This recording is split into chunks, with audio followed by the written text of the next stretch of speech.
Pentagon ulikuwa ni muungano wa kisiasa ulioongozwa na Raila Amolo Odinga kupitia chama cha ODM. Ulijumuisha wanasiasa mashuhuri kutoka maeneo mbalimbali za Kenya, akiwemo Rais William Ruto, Musalia Mudavadi, Najib Balala na Joseph Nyaga. Na lengo kuu la muungano huu ulikuwa kuonesha sura ya taifa, umoja wa kimataifa na katika uongozi wa kiserikali wakati huo chini ya Rais Mwai Kibaki.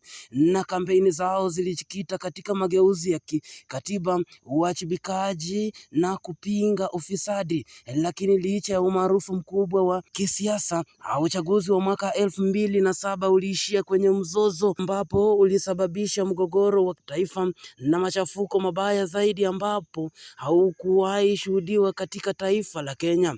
Muungano wa Pentagon uliacha alama kubwa katika siasa za Kenya, wakiashiria mwanzo wa siasa za miungano na kuadhiri taifa. Nikiripotia Dira ya Kibu, mimi ni Vincent Tukai.